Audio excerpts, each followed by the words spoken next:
나누실 말씀 마가복음 6장 30절에서 44절까지 말씀입니다. 우리 한 절씩 교대로 읽으시겠습니다.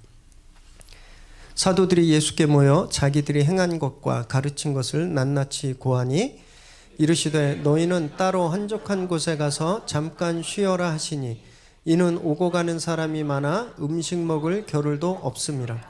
이에 배를 타고 따로 한적한 곳에 갈새 그들이 가는 것을 보고 많은 사람이 그들인 줄 안지라.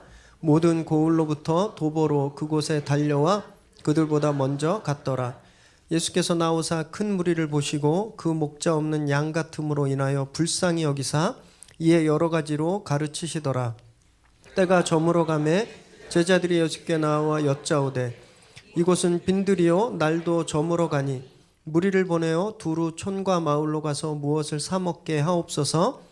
대답하여 이르시되 너희가 먹을 것을 주라 하시니 여짜오되 우리가 가서 200데나리온의 떡을 사다 먹이리이까. 이르시되 너희에게 떡 몇 개나 있는지 가서 보라 하시니 알아보고 이르되 떡 5개와 물고기 2마리가 있더이다 하거늘 제자들에게 명하사 그 모든 사람으로 때를 지어 푸른 잔디 위에 앉게 하시니 때로 100명씩 또는 50명씩 앉은지라. 예수께서 떡 5개와 물고기 2마리를 가지사 하늘을 우러러 축사하시고 떡을 떼어 제자들에게 주어 사람들에게 나누어 주게 하시고 또 물고기 2마리도 모든 사람에게 나누심에 다 배불리 먹고 남은 떡 조각과 물고기 12바구니에 차게 거두었으며. 함께 읽습니다. 떡을 먹은 남자는 5,000명이었더라. 아멘. 오늘 우리에게 주신 하나님의 말씀입니다. 신에게는 아직 12척의 배가 있습니다. 누가 하신 말씀인가요? 네. 지난주에도 이순신 장군 예화를 들었는데 저희 이순신 장군 시리즈 하는 거 아니고요. 공교롭게 나오게 돼서 이순신 장군이 하신 말씀이에요. 임진왜란 당시 7,000량 해전에서 조선 수군이 외놈들한테 아주 이렇게 완전히 패배하게 됩니다. 그래서 수군이 거의 괴멸하는 상태가 되었어요. 그랬더니 조정에서 이 수군을 패하자, 수군을 더 이상 하지 말고 우리가 다 육지에 모여서 이 육지에서 싸우자, 이런 의견이 지배적이었습니다. 이때 이순신 장군이 그러면 안 된다고 장계를 쓰는 거예요. 그래서 당시 왕이었던 손조에게 수군이 여기서 물러나면 바닷길을 내주면 이 왜군의 배가 한양까지 그대로 입성하게 된다. 그러면 나라가 정말 위태로워진다. 아직 나에게 12척의 배가 있으니까 나를 믿어달라. 자기를 사령관으로 임명해달라. 자기가 꼭 승리하겠다. 이 장계를 올릴 때 나오는 말이 이거예요. 신에게는 아직 12척의 배가 있습니다. 조정의 대신들은요, 겨우 12척밖에 없으니까 포기해야 된다고 판단했습니다. 이 사람들 굉장히 합리적인 계산이었어요. 누구라도. 왜냐하면 당시 기록에 따르면 일본의 그 왜군의 배의 숫자가 133척이었다고 해요. 그러니 12척은 게임이 안 되는 숫자잖아요. 그러니까 괜히 거기서 에너지 낭비하지 말고 육지에 모여서 여기서 결사항전하자. 이게 굉장히 합리적인 계산이었어요. 그런데 이순신 장군 다른 계산을 하신 거예요. 아직 12척이나 있기 때문에 가망이 있다. 이렇게 생각한 겁니다. 이것처럼 같은 현상을 보고도 종종 다른 결론들을 내리게 돼요. 이 계산법이 다르기 때문인데, 이 모자란 게 내가 얼마나 모자른가, 지금 내가 얼만큼 없는가, 내가 얼마나 더 가져야 되는가, 이것을 카운트하면 이것밖에 없어 라고 말하게 되는 거예요. 그런데 내가 가지고 있는 것, 아직 나한테 가지고 있는 것을 셈하면요, 아직 이 정도 있다, 이렇게 말하게 되는 거거든요. 이걸 긍정적인 시각 그리고 부정적인 시각이라고 말하기도 합니다. 근데 이 시각의 차이가 엄청나게 다른 결과를 가져오게 되는 거예요. 엄청나게 다른 결과를. 지난주 저희들은요, 제자들이 그 유대 땅 전역에 파송되고 또 귀환하는 그 사이에 갑자기 끼어든 세례 요한의 죽음 스토리를 함께 나누었습니다. 그의 죽음이 왜 여기에 뜬금없이 갑자기 끼어있게 되었는가? 그것은 세례 요한의 죽음엔 굉장히 특별한 감동과 메시지가 있었기 때문에 그랬습니다. 세례 요한은 권력자 앞에서도 비굴하지 않았습니다. 그는 목숨을 던질 만큼 용감했었어요. 이것이 신앙인의 모습이라는 겁니다. 우리는 비겁하지 않아야 된다라는 거예요. 그래서 힘 있는 자, 권력 앞에서 죄를 죄라고 부르지 못하는 그런 삶을 살면 안 된다. 이것을 저희가 함께 살펴보았습니다. 그리고 세례 요한의 죽음은 이 이후에 예수님께서 십자가에서 메시아로 죽게 되시는 그 순환에 대한 예고편이었습니다. 그래서 마가가 이것을 굉장히 중요하게 생각한 거예요. 마가복음 1장에 보면 세례 요한의 사역은 단 3구절만 나와 있습니다. 단 3절만 나와 있어요. 그런데 그의 죽음에 대해서는 6장에 무려 14절이나 할애해서 기록하고 있는 겁니다. 그렇게 세례 요한의 죽음의 이야기를 마치고 다시 이제 제자들의 이야기가 이어집니다. 30절, 31절 읽겠습니다. 시작. 사도들이 예수께 모여 자기들이 행한 것과 가르친 것을 낱낱이 고하니 이르시되 너희는 따로 한적한 곳에 가서 잠깐 쉬어라 하시니 이는 오고 가는 사람이 많아 음식 먹을 겨를도 없음이라. 제자들이 막 저녁에 파송됐다가 다 온 거예요. 그리고 주님께 막 자기가 한 일에 대해서 막 보고하고 있습니다. 근데 마가가 여기서 제자들이라는 단어를 안 쓰고 사도들이라는 말을 쓰고 있죠. 마가복음에 딱 한 번 여기서만 나오는 단어입니다. 사도들. 아포스톨로스라고 하는 이 사도라는 말은요, 임무를 가지고 파송된 자, 파견된 자를 뜻해요. 요즘 말로 말하면 대사, 특사, 사신 이런 사람을 뜻합니다. 제자들이 예수님에게 권능을 이양받았어요. 그 복음을 전하고 귀신을 쫓고 병을 낫게 하는 권능을 이양받고 그 사명으로 유대 땅 전역에 파송되었잖아요. 그리고 그들이 돌아왔기 때문에 마가가 이들을 사도들이다라고 말하고 있는 겁니다. 그들이 그 임무를 잘 수행하고 와서 너무너무 막 업되었어요. 너무너무 막 흥분 상태에 있는 거예요.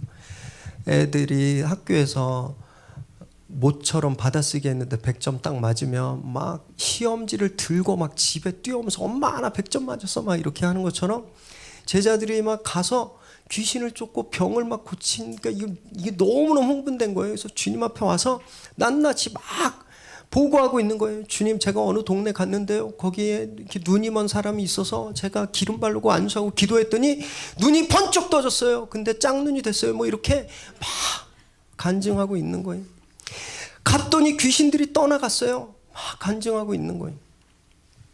주님이 이 보고하는 제자들을 너무너무 대견스럽게 생각하는 겁니다. 그들이 낱낱이 얘기할 동안 그걸 다 들어주고 계시는 거예요.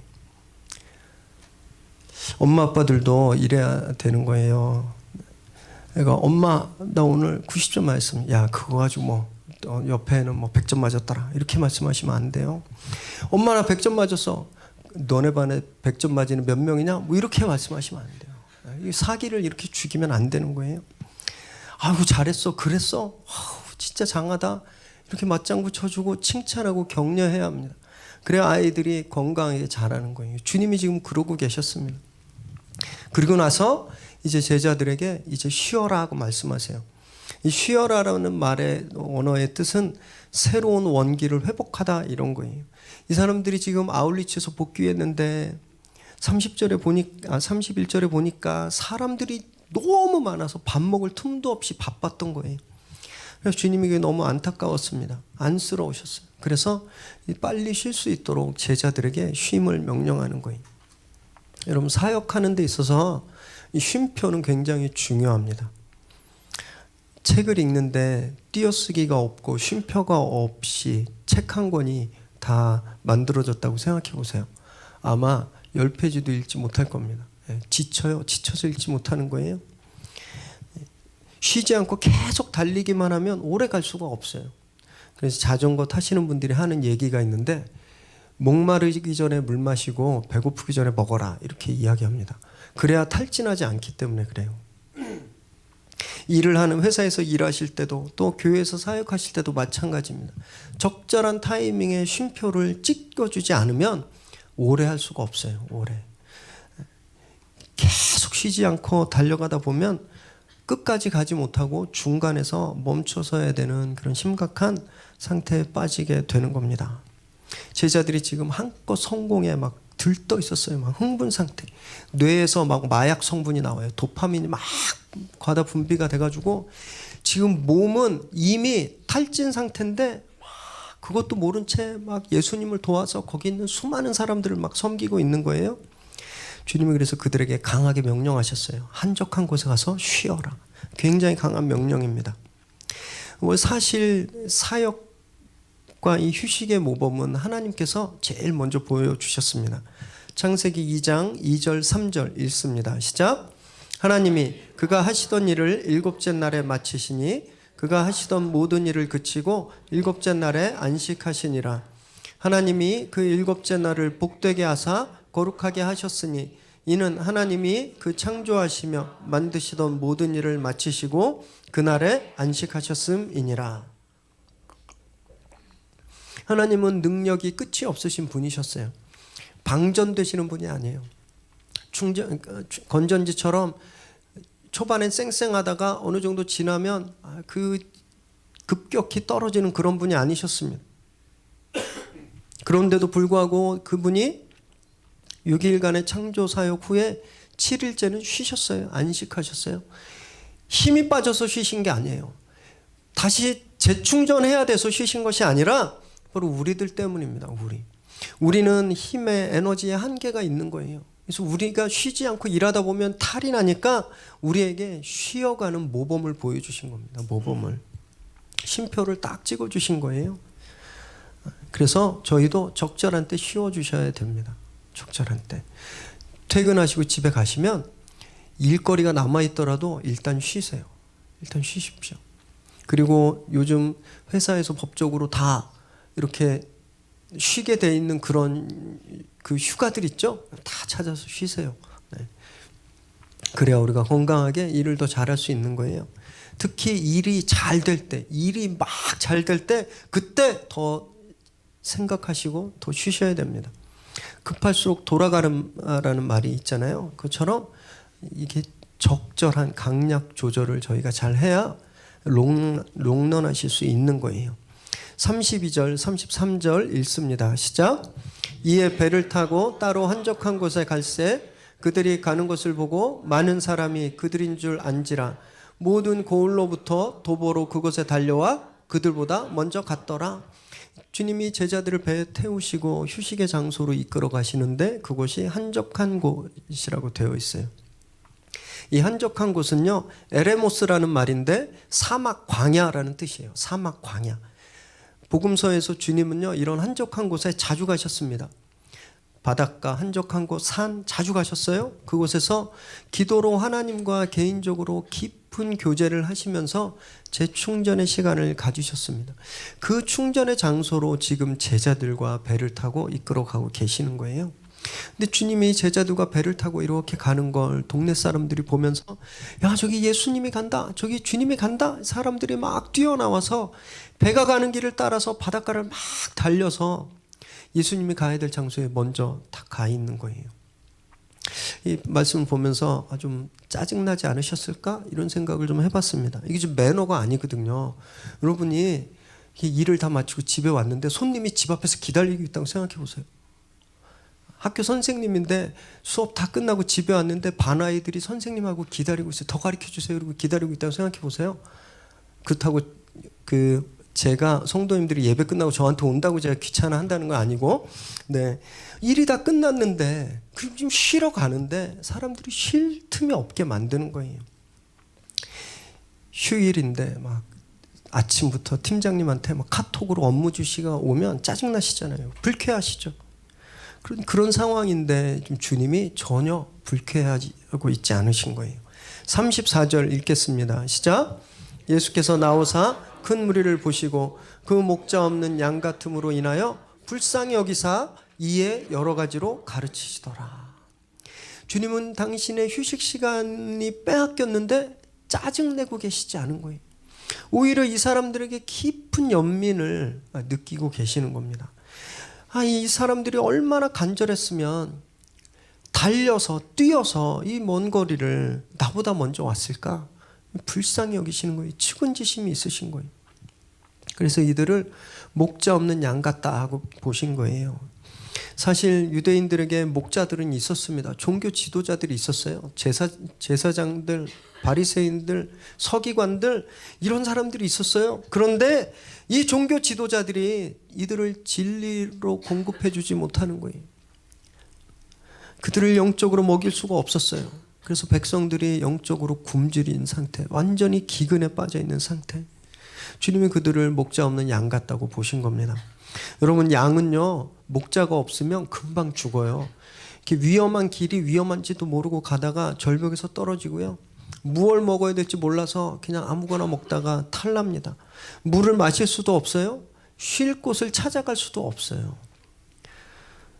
이들이 그런 처지였다는 거예요. 그 주님이 몹시 고단하셨음에도 불구하고 이들에게 가르침을 주십니다. 당신이 이제 이들의 목자가 되신 거예요. 그래서 가르침은요, 주님의 가르침은 긍휼함에서부터 시작하는 겁니다. 긍휼함. 영혼을 깊이 사랑하고 불쌍히 여기셔서 가르치신 거예요. 영혼을 사랑하지 않고 불쌍히 여기지 않으면 가르칠 수가 없어요. 그런데 우리는 보통 가르친다고 하지만 가르치는 게 아니라 지적하고 화낼 때가 많죠. 우리 아이들을 혼낼 때도, 가르칠 때도, 야, 너는 이거밖에 안 되니? 이렇게 얘기할 때 걔를 진짜 사랑해서 그렇게 혼내는 게 아니라 진짜 그거밖에 안 되는 게 너무 화가 나고 그러니까 막 퍼붓는 거예요. 긍휼함을 가지고 이 아이가 왜 지금 이렇게 하고 있는지, 이 아이가 왜 더 잘할 수 있는데 못하는지 그걸 안타까워하고 슬퍼하고 그 긍휼한 마음으로 가르침을 베푸는 것이 아니라 화가 나니까 가르침을 빙자해서 화풀이할 때가 많다는 겁니다. 그래서 아무 변화가 안 일어나는 거예요. 주님의 가르침에 변화가 있었던 건요, 이 가르침이 측은지심에서부터 시작했기 때문에 그래요. 그 사람들의 아픔과 그 어려움을 당신의 것으로 느꼈기 때문에 주님의 가르침이 영향력이 있었던 겁니다. 측은지심이 모든 변화의 시작이에요. 복음서에서 주님이 변화를 일으키셨을 때, 기적을 일으키셨을 때, 병자를 고치셨을 때 다 그 출발은 불쌍히 여기는 것이었어요. 불쌍히 여기는 것. 여러분, 이 마음을 품으시길 바랍니다. 우리를 짜증나게 하는 분들 계시잖아요. 여기 안 계시지만 딴 데 다 계시죠. 회사에도 있고 딴 데 동네에도 있고. 그들을 목자 없는 양처럼 여기시기 바랍니다. 불쌍히 여기세요. 그러면 변화가 일어날 거예요. 35절 36절 읽습니다. 시작. 때가 저물어 가매 제자들이 예수께 나와 여짜오되 이곳은 빈들이요 날도 저물어 가니 무리를 보내어 두루 촌과 마을로 가서 무엇을 사 먹게 하옵소서. 주님께서 그 긍휼한 마음으로 계속 사람들에게 가르치시고 사역하고 계실 때 제자들이 걱정이 막 커지기 시작했어요. 밥때가 됐는데 사람들이 집에 갈 생각을 안 하는 거예요. 엄마들도 가끔 이럴 때 있으시죠? 아이, 딸, 아들, 친구들이 막 집에 와서 노는데 아니 얘가 밥때가 돼도 집에 갈 생각을 안 하는 거예요. 그러면 밥 먹여보내야 되나? 밥을 해줘야 되나? 이런 고민하시는 거잖아요. 지금 제자들이 그런 고민을 하는 거예요.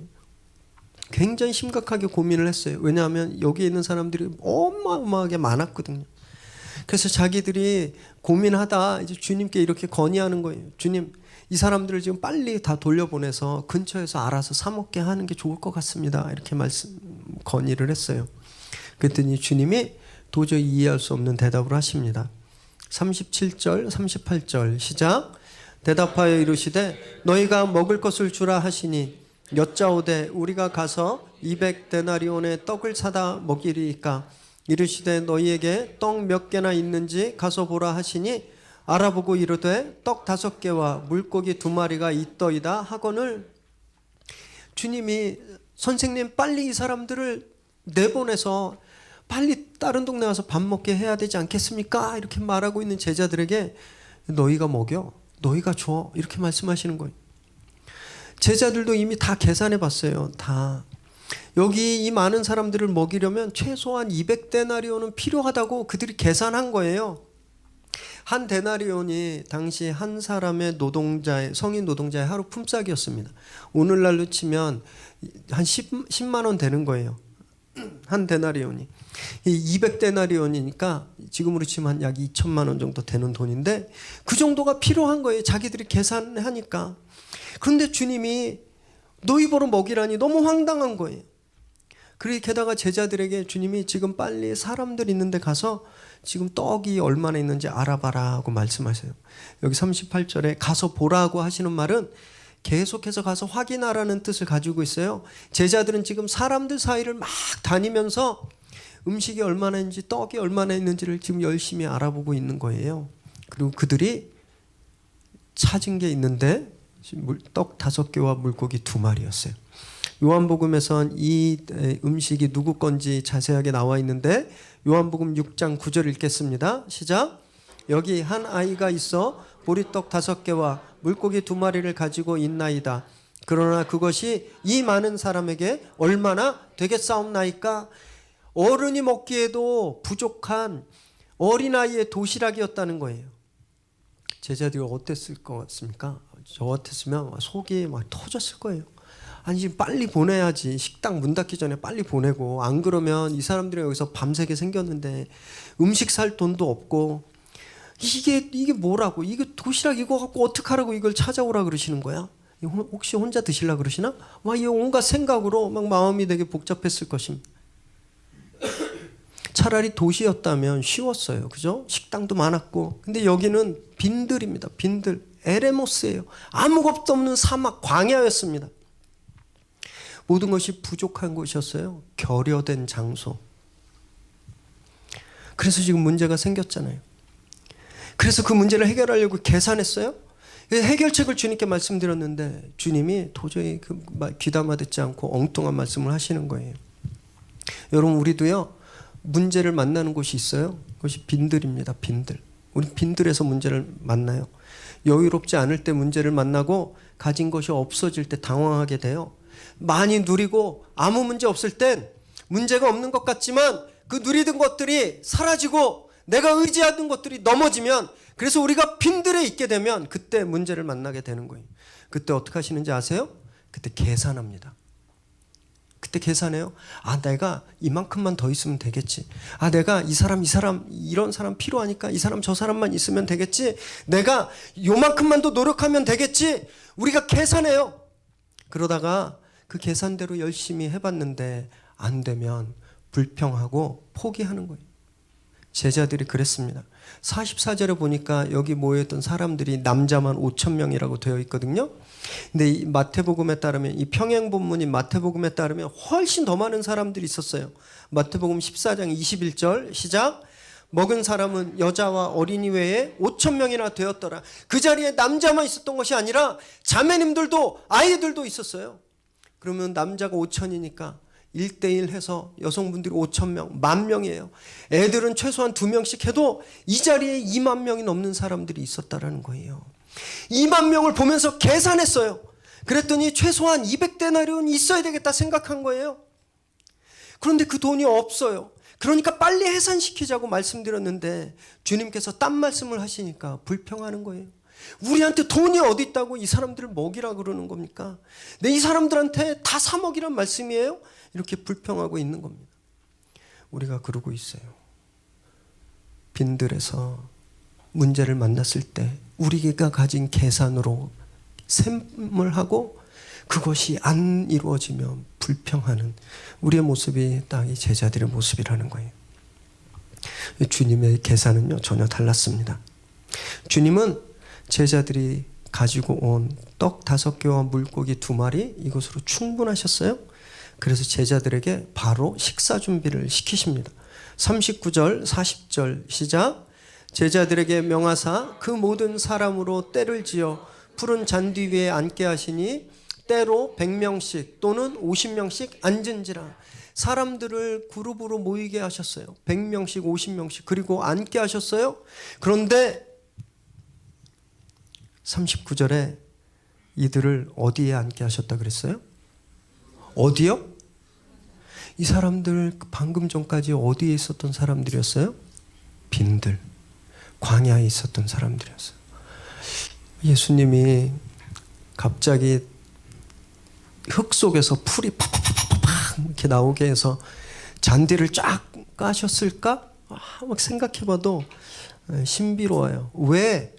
이 사람들 분명히 에레모스 사막이라고 하는 그 광야에 있었는데 왜 이들이 앉은 자리가 푸른 잔디 위일까? 여러분 왜 그런지 아세요?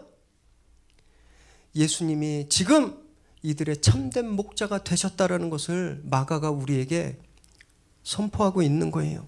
시편 23편 1절 2절을 함께 읽습니다. 시작. 여호와는 나의 목자시니 내게 부족함이 없으리로다. 그가 나를 푸른 풀밭에 누이시며 쉴 만한 물가로 인도하시는도다. 이 사람들은 지금까지 목자가 없는 양떼였어요. 그래서 풀을 찾을 수도 없었고 물을 마시러 갈 수가 없었던 그런 사람들이었어요. 그런데 그 양떼를 푸른 풀밭으로 인도해가는 목자처럼 예수님이 지금 이들을 푸른 잔디에 앉게 하신 거예요. 주님이 이들의 목자시다, 이것을 말하고 있는 거예요. 그러면서 이제 주님이 이들을 먹이시게 될 것이라고 하는 그 기대감을 지금 우리에게 말씀하고 있는 거예요. 40절에 굉장히 중요한 단어가 나오는데 때로라는 말이에요. 때로. 이 때로라는 단어는 프라시아라는 말에서 왔어요. 이 프라시아가 어떤 거냐면요, 원래 백합과에 속한 식물을 뜻해요. 꽃을 뜻하는 거예요. 그래서 이 때로라고 하는 말은요, 작은 정원을 뜻합니다.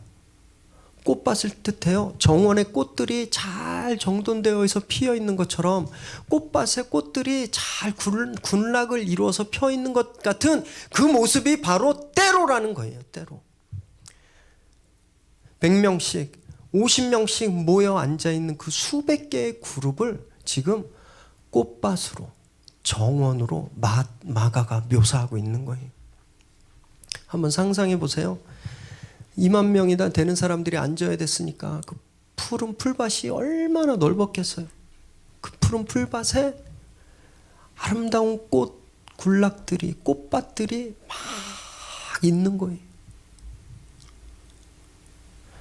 얼마나 아름다웠을까요? 제자들의 계산으로, 제자들의 시각으로는요, 이 사람들은 그냥 짐덩어리였어요. 짐덩어리. 회색만 있는 광야에 거기서 먹여야 되는 불편한 존재들이었는데 주님이 이들의 목자 되시니까 이들을 순식간에 그 광야를 아름다운 정원으로 만들어 버리신 거예요. 여러분, 이것이 주님이 우리의 목자 될 때 우리에게 일어나는 일임을 믿으시기 바랍니다. 주님이 우리의 목자 되시면요, 지금 걷고 있는 그 사막이 아름다운 가든으로 바뀌어 버리는 거예요. 그래서 기쁨으로 걸어갈 수 있게 하는 거예요. 그래서 교회는 화원이에요. 화원. 사막에 버려진 돌 같은 그런 인생들이 예수님을 만나고 아름다움을 회복한 꽃처럼 함께 모여서 예배드리는 곳, 이것이 교회거든요. 그 어떤 꽃도 하찮은 꽃이 없는 거예요. 그 누구도 아름답지 않은 사람이 없는 겁니다. 우리가 다 그렇게 아름다운 존재들이라는 거예요. 예수 그리스도를 통해서 우리가 다 아름답게 되었다라는 거예요. 그래서 다 소중한 분들입니다. 옆에 분 한번 보세요. 네. 한번 축복해 보세요. 꽃처럼 예쁘시네요. 네. 네.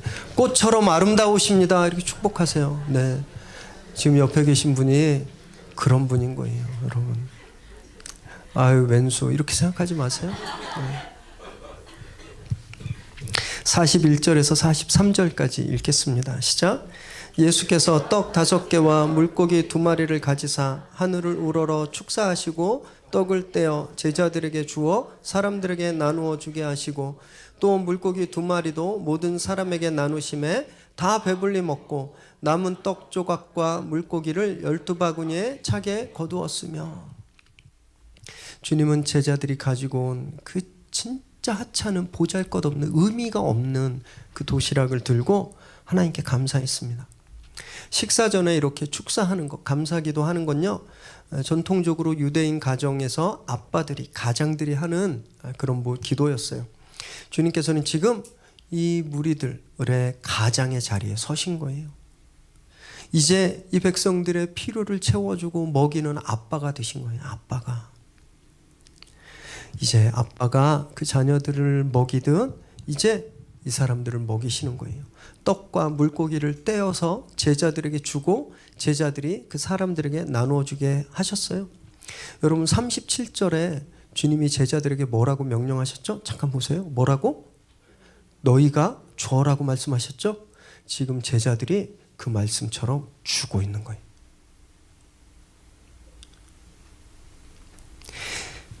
떡을 떼다는 말은 반복적으로 계속 떼다라는 반복적으로 계속 하고 있다는 뜻이에요. 주님이 제자들에게 계속 떡을 나눠 주시고 제자들은 그걸 받아서 계속 가서 나누어 주었어요. 이것이 계속 반복되는 거예요. 떡은 주님의 손 안에서 줄어들지 않는 겁니다. 떼면 떼고 떼도 계속 생겨서 그 자리에 있던 모든 사람들이 다 배불리 먹고 12광주리가 남을 때까지 떡이 줄어들지 않은 거예요. 제자들을 상상해 보세요. 지금 이 사람들은 어땠을 것 같습니까? 여러분 그 믿을 수 있었겠어요? 진짜 자기들이 이 사람들에게 떡과 물고기를 주게 될 거라고 상상도 하지 못했었습니다. 화냈었어요. 주님한테 왜 그런 소리 하시냐고. 지금 상황 파악 안 되시냐고 주님께 불평하고 원망했는데 자기들이 진짜 그 말씀처럼 손으로 사람들에게 떡과 물고기를 주고 있는 거예요. 엄청난 충격이었을 겁니다. 여러분 막 진짜 심장이 터질 것 같은 그런 감격이었을 거예요. 자기들이 계산한 대로 200데나리온어치 음식을 사왔더라도 그 많은 사람들을 배불리 먹일 수 없었습니다. 그냥 겨우 시장기만 면한 그 정도밖에 먹일 수 없었는데 지금 주님은 떡 5개와 물고기 2마리로 지금 2만 명의 사람들을 배부르게 하신 거예요. 애초부터 계산이 달랐던 겁니다. 애초부터 계산이. 제자들은 무엇이 없는지를 계산했어요. 그것이 얼마나 더 필요한지를 카운트했어요. 그래서 그게 안 되니까 근심하고 불평했는데 주님은요, 가진 것을 감사하셨어요. 여러분 이게 다른 거예요. 불평의 계산법은 아무것도 할 수 있는 능력이 없습니다. 그런데 감사의 계산은요, 기적을 만들어내는 거예요. 43절에 보니까 먹고 남은 조각이 12바구니에 찼다라고 되어 있습니다. 12. 여기서 또 12라는 숫자가 반복되죠. 이 12는 모자람이 없는 완전수예요. 하나도 부족함이 없는 full amount, 완전한 숫자예요. 처음 시작은 무엇이었죠? 떡 5개와 고기 2마리였어요. 그걸 가지고 2만 명은커녕 2명도 먹일 수 없는 완전히 극한 부족이었어요. 완전히 극한 부족. 그런데 주님은요, 천국의 계산법으로 극한 불만족을 절대만족으로 바꾸어버리신 겁니다. 이것이 천국의 계산법이에요. 여러분, 천국은 우리가 얼마나 가졌는지, 우리가 얼마나 많이 있는지, 얼마나 유능한지, 재주가 많은지 그걸 계산하지 않으세요. 무엇이든지 그것이 작든지 크든지 상관않고 지금 가진 그것을 감사하고 드리느냐, 여러분 그것을 계산하십니다. 어마운트가 아니라 커미트먼트예요. 지금 가지고 있는 양이 아니라 내가 가진 것, 아무리 작아도 그것을 감사로 드리는 것, 이것이 핵심이라는 겁니다. 혹시 지금 내가 꼭 이 도시락 같다 이렇게 생각되시는 분 있으세요? 이 어린아이의 그 보잘것없는 도시락 같은 존재야. 나는 아무 의미도 없고 해도 잘 되는 일도 없고 일도 안 풀리고 사람들 다 나 미워하는 것 같고 하나님도 나 축복하지 않는 것 같아. 이렇게 생각하시는 분 계세요? 물려받은 재산이 없어서, 남들처럼 좋은 학벌이 없어서, 건강도 나빠서, 그래서 나는 되게 보잘것없어. 나한테 돈이 좀 더 있었다면, 내가 좀 더 좋은 대학을 나왔다면, 내가 그때 그러지 않고 그걸 가지고 있었다면, 혹시 우리 제자들처럼 우리한테 200데나리온만 있었다면, 이렇게 한탄하고 계시는 분은 안 계시나요? 여러분 이제 계산법을 바꾸십시오. 겨우라는 셈법을 버리고요, 아직이라는 셈법을 가져보세요. 여러분 아직 우린 숨 쉴 수 있잖아요. 그죠? 아직 우린 옆에 믿음의 형제자매들이 있잖아요. 아직 우린 이곳에 나와서 예배 드릴 수 있잖아요. 우리에게 있는 것, 세상에 놓고 보면 먼지 같고 의미 없고 아무 쓸데없어 보이는 것 같지만 아직 우리에게 있는 것, 여러분 그것을 주님께 드리시기 바랍니다. 주님이 우리를 들어서 하늘을 우러러 축사하실 거예요. 그리고 이 엄청난 기적을 만들어질 것입니다. 우리의 부족을 완전히 채워주실 거예요. 시편 145편 14절에서 16절 함께 읽을까요? 시작. 여호와께서는 모든 넘어지는 자들을 붙드시며 비굴한 자들을 일으키시는도다. 모든 사람의 눈이 주를 앙망하오니 주는 때를 따라 그들에게 먹을 것을 주시며 손을 펴사 모든 생물의 소원을 만족하게 하시나이다. 주님이 우리를 붙들어 주신대요. 우리를 비굴한 자리에서 일으켜 주시는 거예요. 때를 따라 우리를 채우시고 그 권능의 손으로 우리를 덮어서 우리를 만족하게 하신다는 겁니다. 오직 참된 목자이신 예수님이 우리의 만족 되시는 겁니다.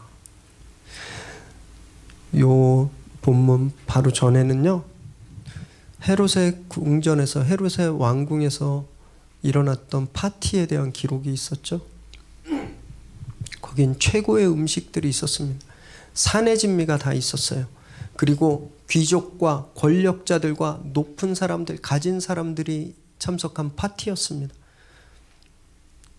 그런데 그 장소는요, 의로운 사람 세례 요한을 죽이는 살인의 자리가 되었잖아요. 그런데 지금 광야의 자리, 아무것도 없는 그 자리, 그냥 떡 5개하고 물고기 2마리밖에 없었던, 진짜 세상의 눈으로 보면 실패하고 패배자 같았던 그냥 그런 사람들, 그들과 함께 주님이 베풀어 주신 파티는 하늘의 만찬이 베풀어진 거예요. 여러분, 그래서 어디에 있는가, 얼만큼 가졌는가, 이것보다 중요한 건 우리가 누구와 있는가 중요하다는 겁니다. 예수 그리스도와 항상 함께 있게 되기를 바랍니다. 우리가 주님과 함께 있을 때 여러분 우리가 만족함을 얻는 거예요. 주님이 우리의 목자 되시고 우리를 인도해 가실 때 우리 돌짝밭 같았던 우리 길이 가든 정원의 산책로가 되는 겁니다. 우리가 그래서 아름다움을 경험하고 우리가 빛나게 되는 거예요. 세상의 계산으로는 도저히 답이 없어요. 아니 저 위례 새로운 교회 저 조그만 데서 뭔 선한 일이 나겠어. 뭐 저렇게 해서 예배 드린다고 뭔 일 일어나? 그렇게 가서 뭐 한다고 뭐 누가 밥을 줘? 뭐 사업이 잘 돼? 세상은 도저히 계산할 수 없습니다. 그런데 우리가 예배를 통해서 예수 그리스도를 경험하고 그분이 우리를 받아주시고 우리를 사용하실 때 세상은 절대 상상할 수 없는 놀라운 일들이 일어나게 되는 거예요. 이 놀라운 기적들이 우리 성도님들 삶 가운데 베풀어지게 되길 주님의 이름으로 축원합니다. 없는 것을 셈하지 마시고 아직 가지고 있는 것을 주님께 감사함으로 드리시기 바랍니다.